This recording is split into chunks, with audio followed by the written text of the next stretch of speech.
Assalamualaikum warahmatullahi wabarakatuh. Alhamdulillah anak-anak kembali kita bertemu walaupun secara online dalam pembelajaran sejarah kebudayaan Islam. Bagaimana kabarnya anak-anak kelas 7A? Luar biasa, mudah-mudahan di kesempatan ini dalam kondisi sehat walafiat. Di kesempatan ini kita akan belajar tentang peradaban dinasti Umayyah, tetapi khusus dalam subtemanya adalah tentang ulama-ulama dan karyanya pada masa dinasti Umayyah. Itu yang akan kita pelajari. Nah, di minggu-minggu yang lalu kita sudah belajar tentang peradabannya di bidang politik, di bidang administrasi pemerintahan, di bidang ekonomi, di bidang pengetahuan umum. Nah, sekarang di bidang pengetahuan khusus bidang agama. Ada 4 bidang di bidang agama yang akan kita pelajari. Satu, tentang bidangnya adalah bidang hadis, yang kedua bidang tafsir, yang ketiga bidang fikih, dan yang keempat bidang tasawuf. Tapi sebelum lanjut nih pembelajaran kita, diikuti sampai akhir ya, karena nanti di akhir akan ada evaluasi, akan ada pertanyaan yang harus dijawab, dan nanti yang paling cepat menjawab dengan benar insya Allah dikasih hadiah. Hadiahnya ini, nah, ada 2 buku yang berjudul Satu Cinta 77 Cerita. Ini berisi tentang kisah-kisah inspiratif dari Khulafaur Rasyidin. Jadi sangat-sangat berguna untuk menambah wawasan kalian di bidang SKI, khususnya semester genap di kelas 7 ini. Baiklah anak-anak, kita akan lanjut 4 bidang yang merupakan bidang agama dalam kemajuan peradaban dinasti Umayyah. Yang pertama bidang hadis, yang kedua bidang fikih, yang ketiga bidang tafsir, yang keempat bidang tasawuf. 4 bidang ini yang akan kita bahas. Kalau tulisannya kurang jelas ya fokus ke suaranya saja. Pertama, bidang hadis. Nah, hadis pada masa dinasti Umayyah sangat terkenal. Terkenal dalam hal apanya? Terkenal dalam hal kodifikasinya. Karena begini, hadis dikodifikasi menuju tahun kedua atau ke abad kedua Hijriah. Jadi sangat lama setelah Nabi Muhammad meninggal, hadis baru dikodifikasi. Kenapa? Karena memang awal-awalnya memang ada larangan untuk kodifikasi hadis, karena takut bercampur dengan apa? Bercampur dengan Al-Quran. Nah, barulah pada masa Khalifah Umar bin Abdul Aziz hadis dikodifikasi. Jadi kalau kita lihat rentang waktunya ya, Nabi Muhammad itu wafat tahun 632 Masehi, sedangkan kodifikasi hadis baru terjadi pada masa Khalifah Umar bin Abdul Aziz. Umar bin Abdul Aziz itu adalah khalifah ke-8 dinasti Umayyah, memerintah tahun 717 Masehi sampai 720 Masehi. Berarti rentang tahunnya kurang lebih 1 abad lah. 100 tahun ya. Kurang lebih seperti itu. Jadi sangat lama rentangnya. Nah, pertanyaan susulannya adalah kenapa Umar bin Abdul Aziz berpikir bahwa hadis harus dikodifikasi? Pertama, semakin lama semakin banyak orang-orang yang hafal hadis itu wafat, maka hadis lama-kelamaan bisa hilang tuh. Kemudian yang kedua, ternyata banyak hadis-hadis yang bercampur, hadis yang betulan hadis yang sahih, yang mutawatir gitu ya, yang hasan, bercampur dengan hadis-hadis yang sifatnya dhaif, apalagi hadis-hadis palsu. Karena pada zaman itu memang kadang agama dengan politik, politik itu kadang dikuatkan dengan agama. Supaya politiknya kuat, kadang ada orang-orang yang memalsukan hadis. Sebuah contoh misalnya ada hadis palsu ya, yang diusung oleh kubu A untuk menyerang kubu B dan sebagainya. Sebuah contoh misalnya man ra'a Muawiyatan ala mimbar faqtuluh. Siapa yang melihat Muawiyah di mimbar, maka habisi saja.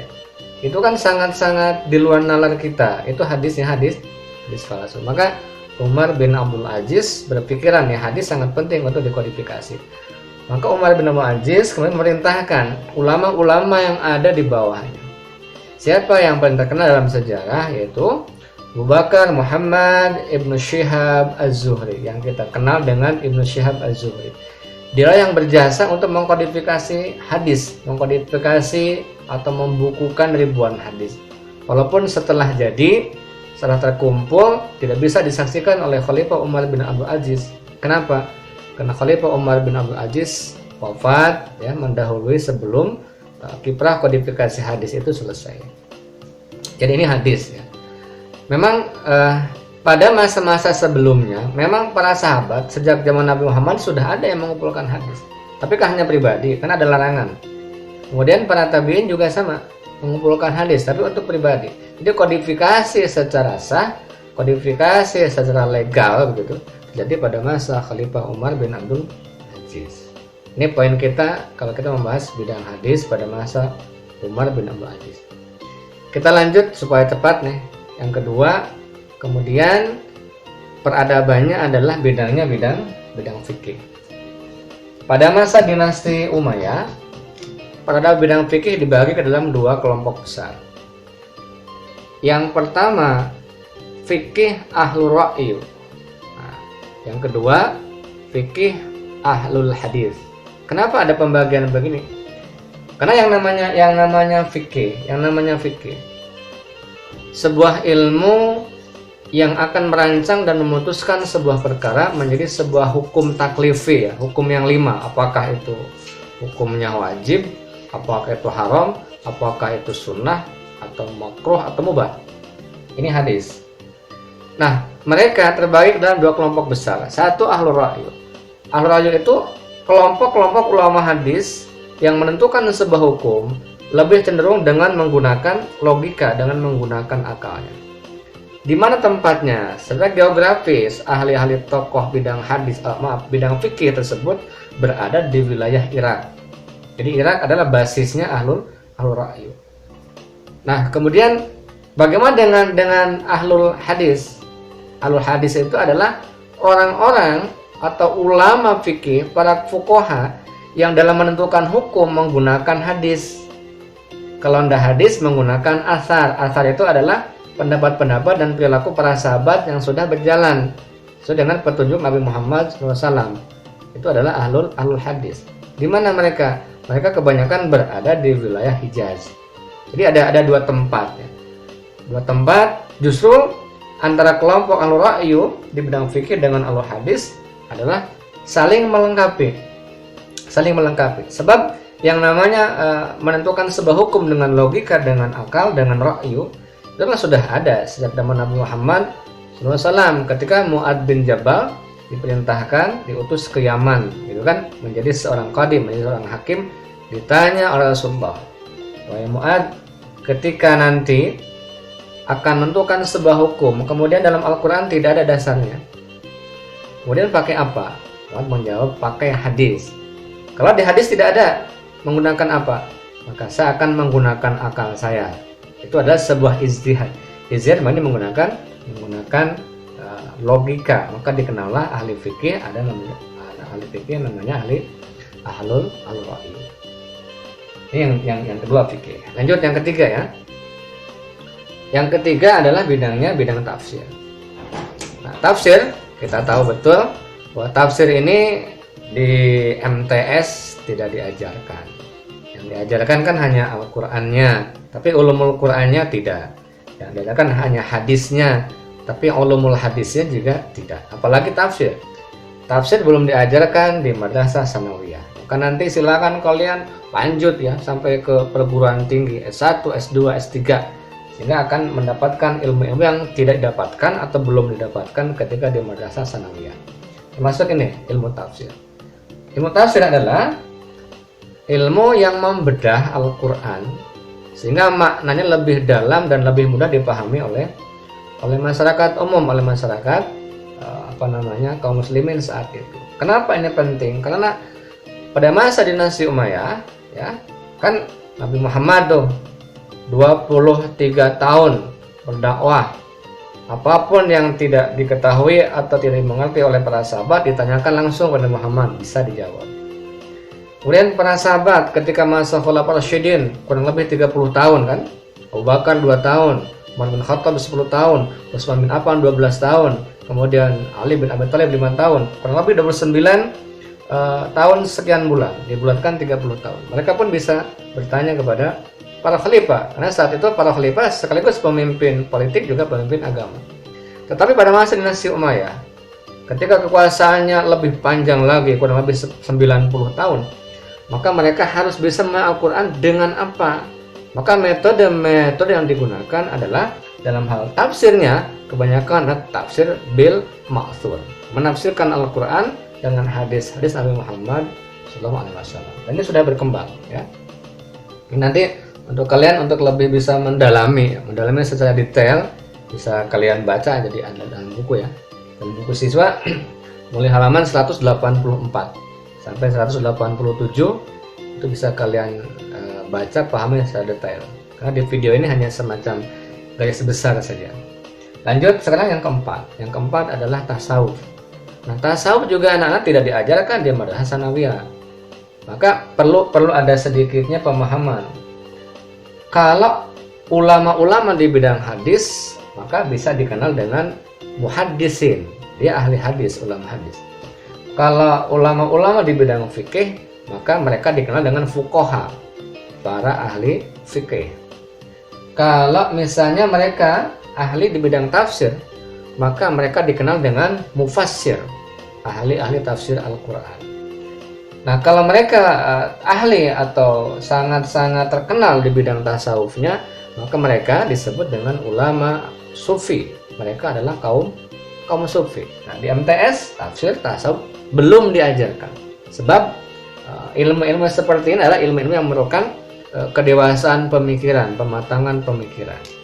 Nah, jadi lagi kalian nanti ya terus lanjut terus ya, studi kalian sampai menemukan tafsir itu apa, seperti apa, kemudian tasawuf seperti apa. Maka jangan sampai bosan untuk belajar. Termasuk sekarang ini ketika kita belajar SKI, belajar sejarah, itu kan sebenarnya bukan hanya belajar sejarah sendiri, tapi belajar dari sejarah supaya kita menjadi Ibnu Sina masa depan, supaya kita ya menjadi mufassir masa depan, supaya kita menjadi fuqaha masa depan, dan seterusnya. Ini akan kita ambil pelajarannya. Maka kenapa diajarkan sejarah kebudayaan Islam? Supaya berbudaya, berperadaban untuk kemajuan masa sekarang dan masa yang akan datang. Nah, jadi seperti ini ya, pandang pikir apa yang harus disampaikan di kesempatan ini. Nah, sebagaimana tadi di awal ada satu pernyataan bahwa ada semacam evaluasi yang berhadiah. Nah, ya, ada evaluasi yang berhadiah. Nanti kalau ada yang tidak dipahami tentang penjelasan ini, ya bisa kalian kirim ya di kolom komentar IG, atau mungkin juga di grup WA, atau mungkin juga di Google Classroom, silahkan. Tapi khusus untuk yang pertanyaan ini, evaluasi ini semacam kuis yang berhadiah 2 buku bagi 2 orang yang tentu menjawab tercepat dan tepat gitu ya. Ini tidak ada di Classroom. Nah, adanya di IG gitu kan, supaya kita lebih memanfaatkan medsos sebagai media pembelajaran. Kita harus bervariasi. Tinggal kalian gabung aja, follow saja ya, @abimeher begitu ya. Silakan di follow, nanti silakan temukan kolom komentarnya, kemudian kalian di situ tulis jawabannya dari pertanyaan berikut ini. Pertanyaannya ada 2. Perhatikan. Yang pertama, apa perbedaan fuqaha, ahlul ra'yu, dan ahlul hadis? Pertanyaan pertama ya, dipana ulang lagi. Apa perbedaan fuqaha, ahlul ra'yu, dan ahlul hadis? Itu pertanyaan pertama. Dan kalian nanti jawab di kolom komentar. Pertanyaan yang kedua, kalau kita mendengar penjelasan tentang para ulama di bidang tasawuf gitu, pertanyaannya adalah, coba tuliskan 2 tokoh sufi yang memang memajukan peradaban dinasti Umayyah. Sekali lagi, sebutkan saja 2 tokoh ulama sufi yang mengembangkan peradaban dinasti Umayyah di bidang tasawuf. Cukup 2 pertanyaan sebagai evaluasi, mudah-mudahan bisa meningkatkan pemahaman kalian di dalam belajar sejarah kebudayaan Islam. Tetap semangat dan tetap di rumah saja, jaga kesehatan, karena kadang kesehatan itu lebih berharga dari sebuah cinta dan kasih sayang. Terus belajar sejarah supaya kita bisa belajar dari sejarah. Assalamualaikum warahmatullahi wabarakatuh.